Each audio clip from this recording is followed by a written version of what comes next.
Saudara, sahabat-sahabat sekalian, mana jua anda berada, selamat datang ke saluran kita yang menuju dunia yang penuh misteri, tradisi kuno dan kebijaksanaan yang tersimpan dalam lipatan masa. Hari ini, 8 Oktober, tirai antara dunia kita yang nyata dan alam takdir yang samar-samar terbuka sedikit. Ia bukan sekadar hari biasa dalam kalendar, ia adalah detik hening, saat jiwa-jiwa di seluruh pelosok bumi, tanpa mereka sedari, berdiri di persimpangan jalan karma dan transformasi. Bersediakah anda menghadapi bayangan masa lalu dan menyambut cahaya perubahan? Adakah anda cukup berani untuk menyelami rahsia yang terbongkar pada hari yang penuh makna ini? 8 Oktober. Di sesetengah budaya, hari ini dikenali dengan pelbagai nama yang berbeza, namun intipatinya tetap sama. Ia adalah hari renungan, hari pembersihan jiwa, dan hari untuk memperbaharui janji kita kepada diri sendiri dan alam semesta. Ia adalah hari pelagia. Dalam tradisi tertentu, mengingatkan kita tentang kekuatan pengampunan dan keupayaan luar biasa manusia untuk berubah, untuk bangkit semula daripada abu kesalahan lalu. Ia adalah peringatan bahawa setiap detik adalah peluang untuk menyemai benih kebaikan, dan setiap pilihan adalah penentu laluan takdir kita. Dalam konteks keagamaan dan spiritual, 8 Oktober berkait rapat dengan kisah Santa Pelagia dari Tarsus, seorang tokoh yang kehidupannya sendiri adalah sebuah epik tentang transformasi spiritual. Walaupun kisahnya berakar umbi dalam tradisi Kristian, mesejnya adalah universal dan merentasi sempadan agama. Pelagia, dari seorang wanita yang hidup dalam kemewahan dan dosa, bangkit menjadi seorang pertapa yang suci, menunjukkan bahawa tiada jiwa yang terlalu jauh untuk diselamatkan, tiada kesalahan yang terlalu besar untuk diampuni. Ini adalah bukti bahawa cahaya ilahi sentiasa bersedia untuk memancar asalkan kita membuka hati dan jiwa. Pada hari ini, ramai yang menadah tangan, memohon bimbingan ilahi, kekuatan untuk meninggalkan tabiat buruk, keberanian untuk menghadapi masa lalu, dan kelegaan daripada beban penyesalan. Mereka berdoa agar jiwa dibersihkan, agar minda dijernihkan, dan agar pintu kebahagiaan sejati terbuka. Walaupun kisahnya dari konteks lain, tema penebusan dan pembaharuan ini bergema kuat dalam banyak kepercayaan pagan dan animistik yang wujud sebelum kedatangan agama-agama besar, di mana pembersihan diri dan memulakan lembaran baru adalah ritual penting dalam kitaran alam. Mari kita selami kisah yang luar biasa ini, sebuah legenda yang tidak hanya menghibur, tetapi juga menggetarkan jiwa dan menyentuh intisari kemanusiaan.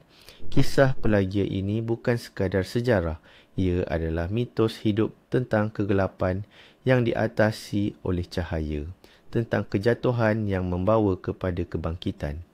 Di kota Tarsus yang mewah, hiduplah seorang wanita bernama Pelagia. Dia dianugerahkan kecantikan yang memukau, seraut wajah yang mampu mengikat pandangan, dan tubuh yang anggun menawan. Tetapi di sebalik keindahan fizikal itu, Pelagia memilih jalan hidup yang dipenuhi kemewahan, dosa dan kesenangan duniawi. Dia adalah seorang penari yang terkenal, seorang ratu dalam dunia hiburan, dikelilingi oleh harta benda, hamba-hamba dan para pemuja.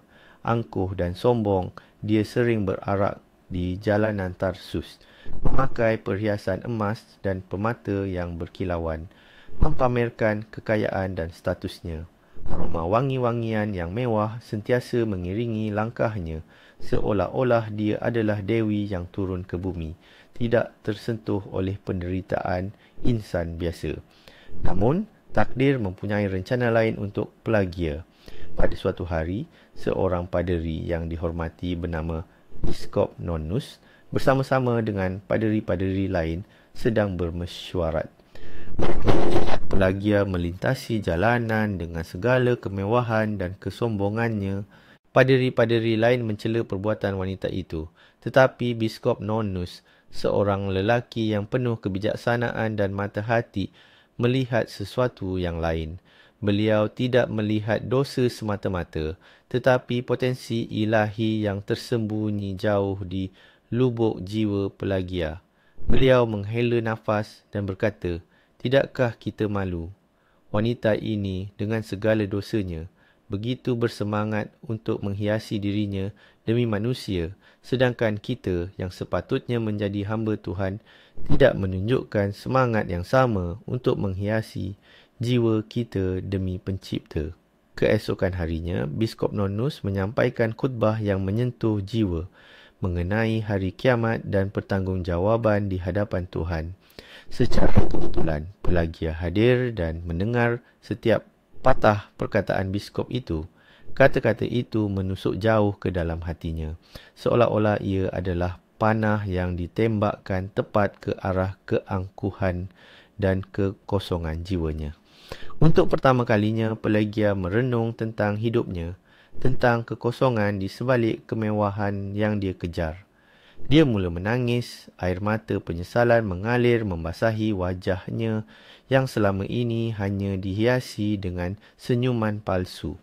Terkesan dengan khutbah itu, Pelagia menghantar utusan kepada Biskop Nonnus, memohon untuk bertemu dengannya. Biskop itu dengan restu Tuhan bersetuju. Pertemuan itu mengubah segalanya. Pelagia mengakui dosa-dosanya, hatinya hancur berkecai dan jiwanya mendambakan pengampunan. Dia merasakan satu tarikan kuat kepada kehidupan yang lebih suci, meninggalkan segala bentuk kemaksiatan. Biskop Nonnus membimbingnya dan Pelagia dibaptiskan menjadi seorang Kristian. Ini adalah titik perubahan, satu kelahiran semula yang dramatik, tetapi transformasi Pelagia tidak berhenti di situ. Dengan tekad yang membara, dia melepaskan semua harta bendanya, emas, permata, pakaian mewah, semuanya disumbangkan kepada fakir miskin dan kepada biskop untuk kegunaan gereja. Dia mahu membersihkan dirinya sepenuhnya daripada belenggu duniawi yang selama ini mengikatnya. Kemudian, dalam satu tindakan yang sungguh mengejutkan dan penuh simbolisme, dia melarikan diri dari Tarsus. Dia memotong rambutnya, menyamar sebagai seorang lelaki, memakai pakaian seorang biarawan lelaki dan mengambil nama Pelagius. Dia pergi ke Yerusalem, mencari ketenangan dan kehidupan pertapaan di atas Bukit Zaitun, tempat yang suci dan sunyi. Di sana, Pelagia hidup sebagai seorang petapa, menjalani kehidupan yang sangat keras, berpuasa dan berdoa dengan penuh kesungguhan. Tidak ada sesiapa pun yang mengetahui identiti sebenarnya sebagai wanita, apatah lagi sebagai Pelagia yang dulunya angkuh di Tarsus. Selama bertahun-tahun, dia hidup dalam penyamaran itu, membersihkan jiwanya, menebus dosa-dosanya melalui kerendahan hati dan pengabdian yang tidak berbelah bahagi. Ia adalah bukti hidup bahawa perubahan sejati datang dari dalam dan ia memerlukan pengorbanan yang besar. Apabila Pelagius meninggal dunia, para biskop dan petapa lain datang untuk upacara pengebumian. Hanya pada saat itulah rahsia identitinya terbongkar. Pelagius sebenarnya adalah Pelagia, wanita yang dulunya seorang pendosa, kini seorang petapa suci yang telah mencapai kesempurnaan rohani. Seluruh Yerusalem terkejut dan kagum dengan kisah transformasinya. Kisah Pelagia menjadi legenda, sumber inspirasi bagi mereka yang mencari penebusan dan pembaharuan. Ia adalah kisah tentang bagaimana jiwa manusia, walau seberapa kotor pun ia, mempunyai keupayaan untuk disucikan dan diterangi oleh cahaya ilahi. Ini adalah mukjizat bukan pada penyembuhan penyakit, tetapi pada penyembuhan jiwa yang paling mendalam. Kini, marilah kita beralih kepada tanda-tanda takdir yang sering muncul pada hari istimewa ini. Bisikan alam semesta yang cuba berkomunikasi dengan kita. Tanda-tanda takdir, palm sign. Petanda Rakyat. Pada 8 Oktober, alam sering berbicara dalam bahasa petanda. Cuaca cerah dan terang. Jika fajar menyingsing dengan langit yang jernih dan matahari bersinar terang, ini adalah petanda tempoh yang jelas dan rezeki yang baik menanti di hadapan. Ia menandakan pembersihan dari kekeliruan masa lalu dan laluan yang terang untuk masa depan. Ambil peluang ini untuk memulakan projek baru atau menyelesaikan perselisihan. Angin kencang, tiba-tiba. Jika angin bertiup kencang secara mengejut, ia membawa mesej tentang perubahan yang akan datang, mungkin sesuatu yang akan menggegarkan lanskap kehidupan anda. Bersiap sedia untuk menyesuaikan diri dan lepaskan apa yang tidak lagi melayani anda. Kegagalan untuk berbuat demikian boleh menyebabkan anda terumbang-ambing. Burung berkicau riang. Kicauan burung yang gembira dan bertenaga adalah tanda berita baik akan tiba atau petanda bahawa perhubungan yang renggang akan kembali harmoni. Ia juga bermaksud kebahagiaan dan ketenangan akan bertandang ke rumah anda. Terbang masuk rumah. Jika seekor kumbang atau serangga kecil tiba-tiba terbang masuk ke dalam rumah anda dan berlegar-legar, ia melambangkan kemasukan rezeki kecil yang tidak dijangka atau penyelesaian masalah yang lama terpendam secara tiba-tiba. Jangan bunuh serangga itu, sebaliknya arahkan ia keluar dengan lembut sebagai tanda hormat. Api dapur menyala tidak sekata. Jika api dapur anda, terutamanya jika anda menggunakan kayu api, menyala dengan tidak sekata, berbunyi gemercik kuat atau menghasilkan asap tebal, ia boleh menjadi amaran tentang perselisihan faham kecil dalam keluarga atau berita yang mengganggu yang akan datang. Berhati-hati dengan kata-kata anda dan elakkan pertengkaran yang tidak perlu. Daftar mimpi buah-buahan. Busuk. Jika anda bermimpi melihat buah-buahan yang busuk atau rosak, ia adalah petanda anda perlu lebih berhati-hati dengan perancangan kewangan atau mungkin ada perbelanjaan tidak dijangka yang akan timbul. Ia juga boleh bermakna ada peluang yang anda lepaskan. Jadi, perhatikan sekeliling anda. Menemukan sekeping shilling. Lama. Jika anda secara kebetulan menemukan sekeping shilling lama atau yang tidak lagi digunakan, ia adalah isyarat daripada alam semesta tentang rezeki dari sumber yang tidak dijangka atau warisan kebijaksanaan dari nenek moyang. Jangan simpan shilling itu sendiri.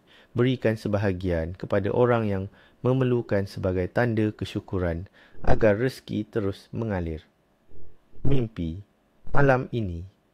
Malam 8 Oktober adalah malam di mana mimpi boleh menjadi jendela kepada jiwa dan petunjuk dari alam ghaib. Mimpi pada malam ini mempunyai makna yang lebih mendalam. Mimpi, air. Bermimpi tentang air adalah simbol penting. Air yang jernih dan mengalir melambangkan pembersihan jiwa, emosi yang tenang dan permulaan baru. Ini menunjukkan anda sedang dalam proses penyembuhan dan pembebasan. Namun, jika air itu keruh atau bergelora, ia adalah amaran tentang emosi yang tidak stabil, konflik dalaman atau cabaran yang memerlukan ketenangan untuk diatasi. Mimpi. Api. Api dalam mimpi melambangkan semangat transformasi atau pemusnahan. Api yang membakar dengan terkawal dan memberikan kehangatan menandakan semangat yang membara untuk perubahan positif dan penyucian. Tetapi api yang marak tanpa kawalan dan memusnahkan boleh bermaksud kemarahan yang terpendam, konflik yang serius atau keperluan mendesak untuk melepaskan diri dari situasi toksik. Mimpi pakaian lama atau kotor. Bermimpi memakai pakaian lama yang kotor atau koyak menandakan anda sedang memegang teguh pada identiti lama, tabiat buruk atau beban masa lalu yang perlu dilepaskan. Ia adalah panggilan untuk membersihkan diri dan memulakan lembaran baru.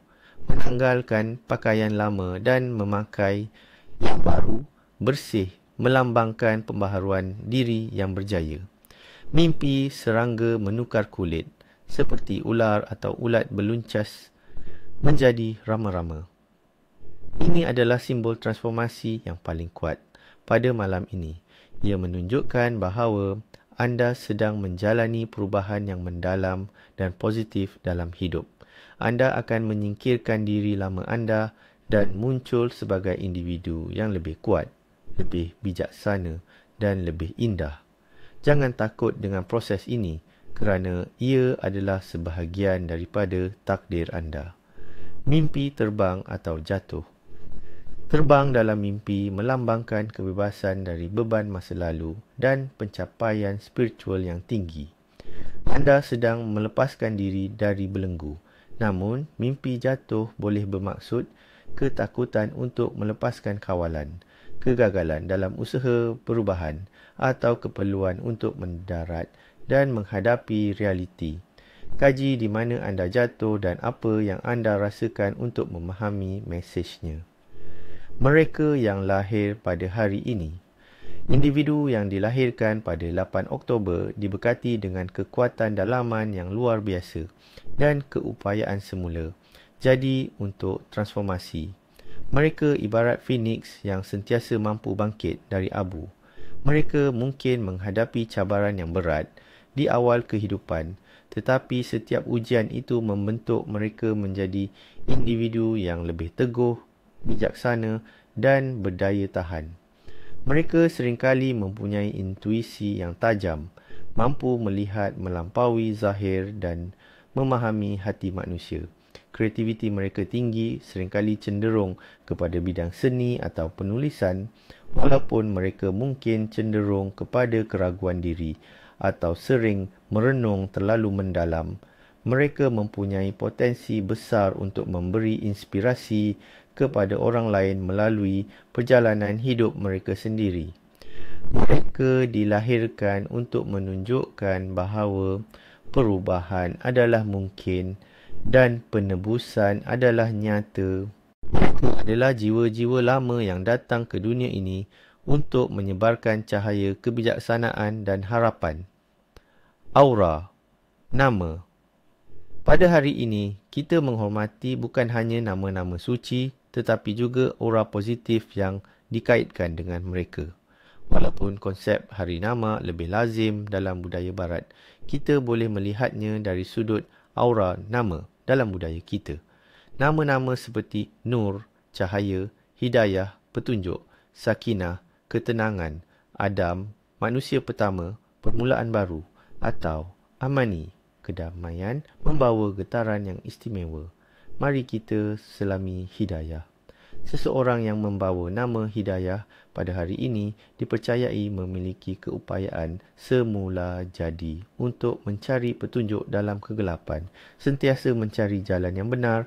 Mereka adalah jiwa-jiwa yang sentiasa didorong untuk belajar, berkembang dan membimbing orang lain ke arah kebaikan. Mereka adalah cermin kepada pelagia, sentiasa berusaha untuk mencapai pencerahan dan kebenaran, menjadi sumber ilham kepada sesiapa yang kehilangan arah.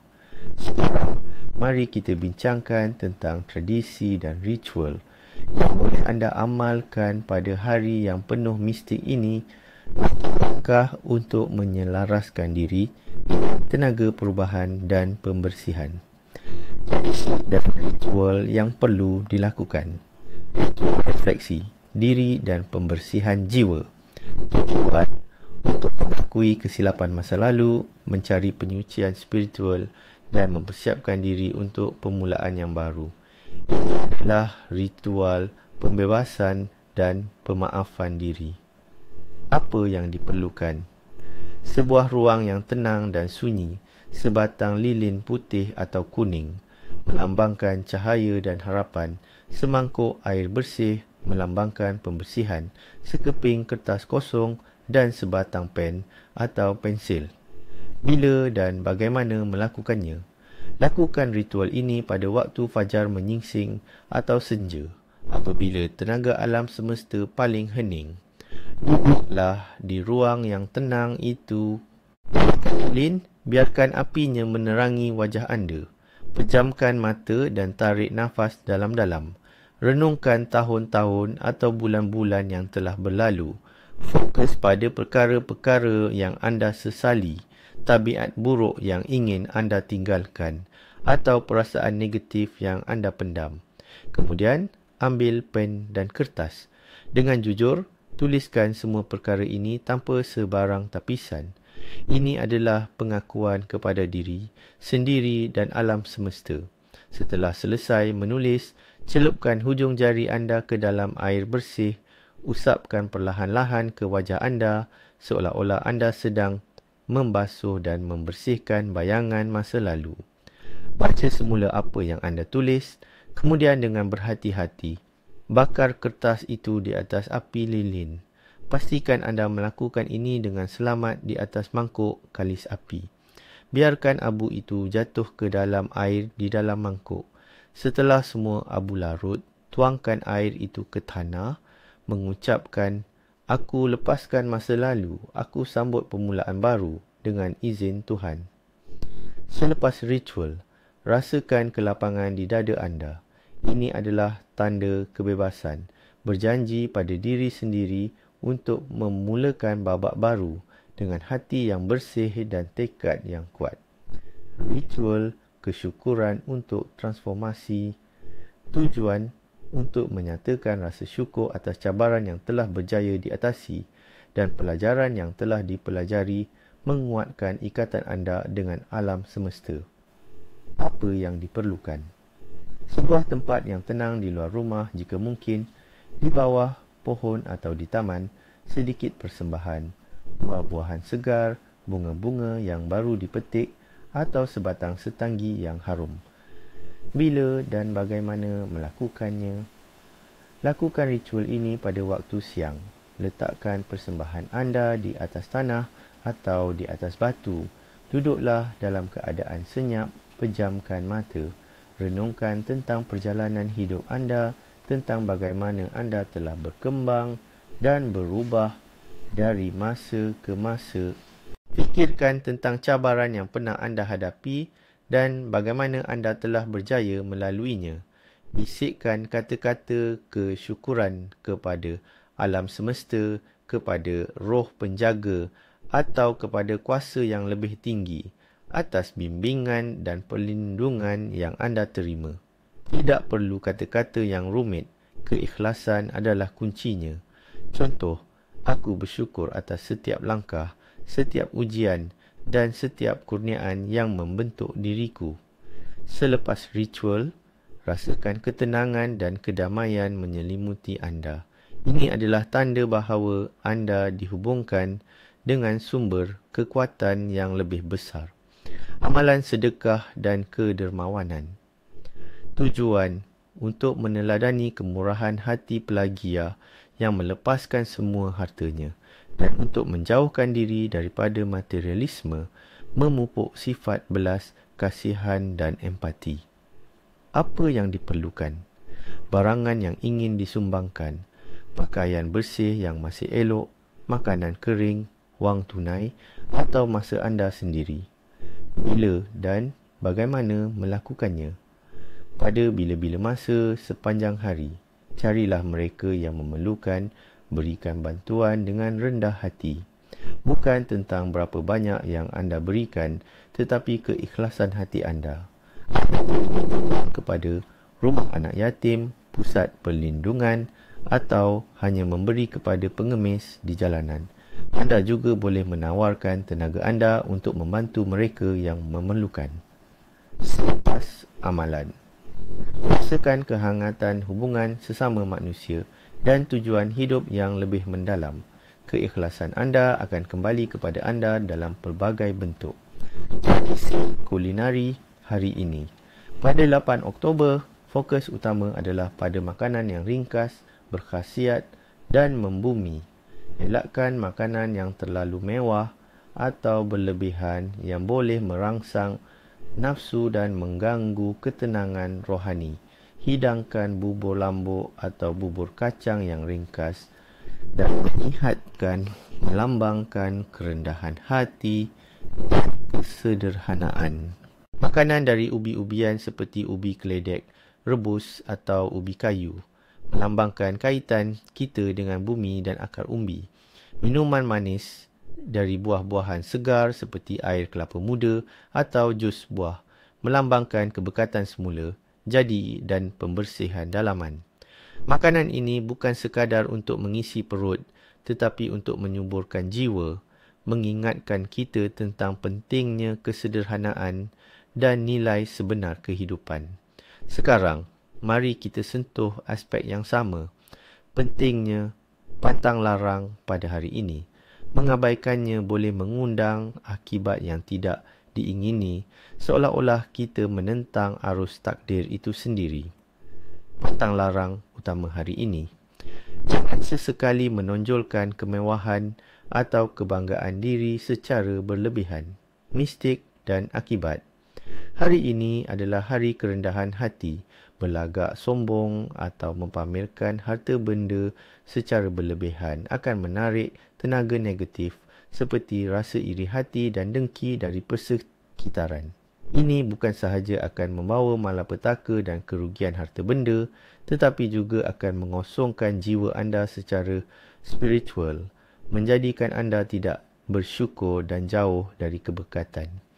Ingatlah kisah pelajar sebelum transformasinya. Kemewahan itu akhirnya menjadi belenggu. Jangan mengumpat atau menebar fitnah, mistik dan akibat. Kata-kata mempunyai kuasa yang luar biasa dan pada hari ini, kuasa itu berlipat ganda. Mengumpat dan menyebarkan fitnah akan meracuni suasana sekeliling anda. Dan setiap kata negatif yang anda ucapkan akan kembali kepada anda dalam bentuk konflik atau perselisihan yang tidak diingini. Ia akan mengganggu kedamaian dalaman anda dan merenggangkan hubungan dengan orang di sekeliling anda, membawa ketidakharmonian ke dalam hidup anda. Jangan biarkan diri bermalas-malasan tanpa tujuan. Mistik dan akibat. Tenaga pada hari ini mendorong untuk perubahan dan pembaharuan.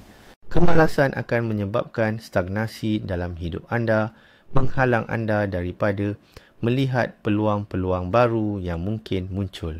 Ini akan menjemput tenaga negatif, menjadikan anda lesu dan tidak bersemangat serta menyebabkan anda kehilangan momentum untuk mencapai matlamat yang penting. Anda akan terperangkap dalam lingkaran rutin yang tidak produktif. Jangan mendusta atau menipu sesiapa. Mistik dan akibat. Kebenaran adalah fondasi kepercayaan. Berdusta atau menipu pada hari ini akan mengikis kepercayaan orang terhadap anda dan membawa karma buruk yang akan menimpa anda di masa hadapan. Ia akan menyebabkan anda kehilangan arah spiritual, mengaburkan pandangan anda terhadap kebenaran dan mewujudkan halangan dalam perjalanan hidup anda. Setiap penipuan adalah bayangan yang akan mengejar anda. Jangan mengabaikan bisikan hati dan intuisi, mistik dan akibat. Pada 8 Oktober, intuisi anda mungkin lebih tajam dari biasa. Mengabaikan bisikan hati adalah seperti memekakkan telinga terhadap petunjuk dari alam gaib atau roh penjaga. Ini akan menyebabkan anda terlepas pandang tanda-tanda penting, membuat keputusan yang salah dan kehilangan hubungan dengan diri anda yang sebenar. Anda akan merasa tidak tenteram dan tidak pasti dengan laluan yang anda pilih. Jangan memendam dendam atau kemarahan lama, mistik dan akibat. Hari ini adalah hari untuk melepaskan. Memendam, dendam atau kemarahan lama ibarat meracuni jiwa anda sendiri. Ia akan menghalang berkat dan kebahagiaan daripada memasuki hidup anda dan mencegah proses penyembuhan emosi yang penting. Tenaga negatif ini akan menarik lebih banyak konflik dan ketegangan ke dalam kehidupan anda, menghalang anda daripada mencapai kedamaian. Jangan membazir sumber, baik makanan maupun harta. Mistik dan akibat. Pembaziran menunjukkan ketidakbersyukuran terhadap rezeki yang telah dikurniakan. Melakukannya pada hari ini boleh mengundang kesusahan dan kekurangan di masa hadapan. Ia menunjukkan kurangnya hormat terhadap alam dan kerja keras dan boleh menyebabkan anda menghadapi kesulitan kewangan atau kekurangan dalam aspek lain kehidupan anda. Hargai setiap butir nasi, setiap tetes air. Jangan ingkar janji atau mengelak dari tanggungjawab. Mistik dan akibat. Kepercayaan adalah aset yang paling berharga. Ingkar janji atau mengelak dari tanggungjawab pada hari ini akan merosakkan reputasi anda dan mewujudkan hutang spiritual yang perlu ditebus. Ia akan menyebabkan ketidakstabilan dalam hidup anda dan merenggangkan hubungan dengan orang lain, membawa rasa tidak aman dan kekecewaan. Semoga hari ini menjadi pintu gerbang menuju kebahagiaan sejati dan kebijaksanaan yang mendalam. Ingatlah, setiap hari adalah peluang untuk menulis babak baru dalam kisah hidup anda, untuk membersihkan diri dan untuk mencari cahaya di tengah kegelapan. Teruslah berhati-hati, teruslah berjuang untuk kebaikan dan teruslah percaya pada kekuatan transformasi. Sehingga kita bertemu lagi di perjalanan mistik seterusnya. Salam dan rahsia dari saya.